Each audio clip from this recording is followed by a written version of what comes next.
नमस्ते, जय श्री कृष्णा, सुप्रभात। कैसे हैं आप और कैसी चल रही है आप सभी की बागबानी। अधिकांश मैं सुबह के समय ही बगीचे में काम करना पसंद करती हूँ क्योंकि गर्मियों का सीज़न है और मुझे धूप से काफ़ी एलर्जी भी है। सुबह में सबसे पहले अपने बगीचे में आती हूँ क्योंकि देखती हूँ यहाँ क्या क्या काम बचे हुए हैं। टाइम को मैनेज करने के लिए मैं 4 बजे ही उठती हूँ क्योंकि घर के और भी काम मुझे करने होते हैं। सारे गमले सूखे पड़े हुए थे क्योंकि गर्मियाँ तो बहुत ही ज़्यादा कर रही है। मैं शाम में पानी नहीं दे पाती हूँ तो सुबह में ही भर भर करके पानी डाल दी हूँ पौधों में। तो ये कुछ गेहूँ है जिसे अभी मैं धो करके सूखने के लिए दूँगी क्योंकि हमारे यहाँ खेतों से गेहूँ आती है, इसलिए घर का ही गेहूँ है, इसे धो करके सूखने के लिए देना है। सुबह के समय काम भी बहुत ही ज़्यादा हो जाता है। यहाँ के काम से निपट करके तब मैं किचन जाऊँगी। तो यहाँ पर देखिए इतने सारे काम अभी पड़े हुए हैं करने को। ये अरबी के पत्ते अनसीजन आए हुए हैं, इसलिए ये देखिए मुरझा रहे हैं क्योंकि धूप में बहुत ही ज़्यादा जलन है अभी, इसलिए ये जल जा रहे हैं। पर देखिए करेले की बेल भी जल चुकी है, ये देखिए। और पता नहीं ये गर्मी से हुआ है या किसी कीट की वजह से ऐसा हुआ है। बहुत सारे लीव्स यहाँ पर देखिए जल चुके हैं।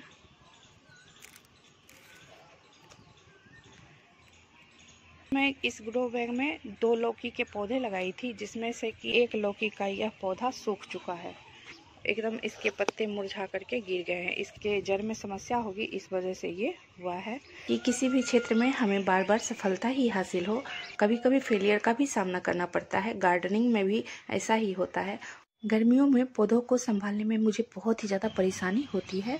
मैं पौधों को ऊपर से नहला भी देती हूँ और गमलों को पूरे तरीके से पानी से भर देती हूँ, फिर भी शाम तक पानी सूख सी जाती है। तो अभी पौधों को बचाना थोड़ा सा मुश्किल सा प्रतीत होता है।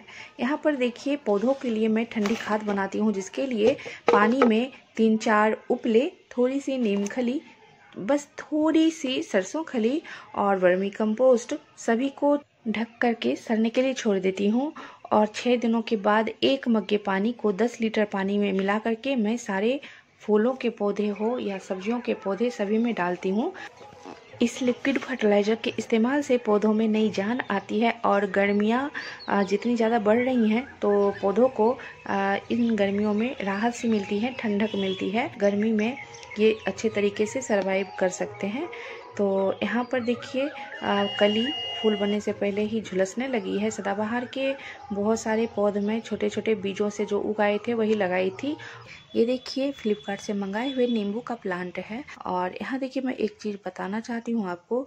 मैं गेहूँ धो रही हूँ तो गेहूँ धोने के बाद जितना भी ये वेस्ट पानी है मैं इसे बर्बाद नहीं करती हूँ, क्योंकि पानी को बचाना सभी के लिए बहुत ही ज़्यादा आवश्यक है। बहुत लोग इस बात को समझते हैं, बहुत लोग नहीं समझते हैं, पानी को भारी मात्रा में बर्बाद करते हैं। तो बर्बाद नहीं करना है। कम पानी में हमें अपने जो भी काम है वो करना चाहिए और पानी को बचा करके उसका इस तरह से इस्तेमाल करें कि एक साथ 2 काम निपट सकें। ये देखिए पानी को मैं छान लेती हूँ। छानना इसलिए आवश्यक है कि इसमें जितने भी अनाज के दाने हैं वो पानी के साथ गमलों में नहीं चले जाए और गमले में जाने के बाद खरपतवार, गेहूँ के घास उग आते हैं जिसे कि बाद में हटाना पड़ता है, इसलिए पहले ही मैं पानी को छान लेती हूँ। तो ये सारे पानी जमा हो चुके हैं, मैं पौधों में डाल दूँगी। यहाँ देखिए खेत से आए हुए गेहूं को मैं पसार दी हूँ। ले हुए गेहूं हैं। मैं छत से आ चुकी हूँ, 8 बज चुके हैं। किचन को मैं इस तरह से व्यवस्थित रखती हूँ ताकि सुबह के काम के लिए मुझे ज़्यादा परेशानी का सामना नहीं करना पड़े। रात में ही मैनेज करके रखती हूँ, हर चीज़ साफ़ सफाई करके रखती हूँ किचन में, तो सुबह खाना बनाने में मुझे आसानी होती है। और मैं छोटी छोटी बातों को मैनेज करके चलती हूँ ताकि मुझे पर्याप्त समय मिल सके अपने शौक़ के लिए भी और बहुत सारे कामों के लिए भी। हाउस हेल्पर का काम मुझे पसंद नहीं होता। मैं खुद से अपने तरीके से जो काम करती हूँ उसमें ही मुझे संतुष्टि मिलती है और आत्मनिर्भरता भी होना ही चाहिए प्रत्येक इंसान के अंदर। किचन की साफ़ सफाई तो हो चुकी ही है। रात में मेरे यहाँ दिन में चावल, दाल और सब्जियां बनती हैं, तो मैं चावल, यहाँ पर देखिए मैं चावल चढ़ा दी हूँ। दाल के लिए मैं छिलके की मूंग दाल बनाती हूँ और यहाँ पर देखिए कुकर भी मैं रख दी हूँ मैं दाल बनाऊंगी।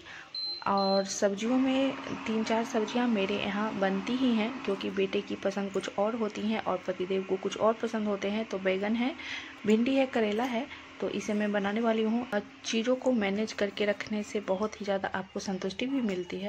पूरी तरीके से पैक हो करके, क्योंकि धूप से एलर्जी है, इस वजह से मैं छत पे आई हूँ। मैं इसलिए आई हूँ क्योंकि कुछ फूल ऐसे हैं जो 10 बजे खिलते हैं। 9 o'clock फूल है, मैं 10 बजे ही देख सकती हूँ, सुबह में ये नहीं खिलते हैं। तो इसलिए बस रिकॉर्ड करने के लिए आई थी छत पर। तो ये देखिए कितने खूबसूरत लग रहे हैं ये फूल खिलने के बाद।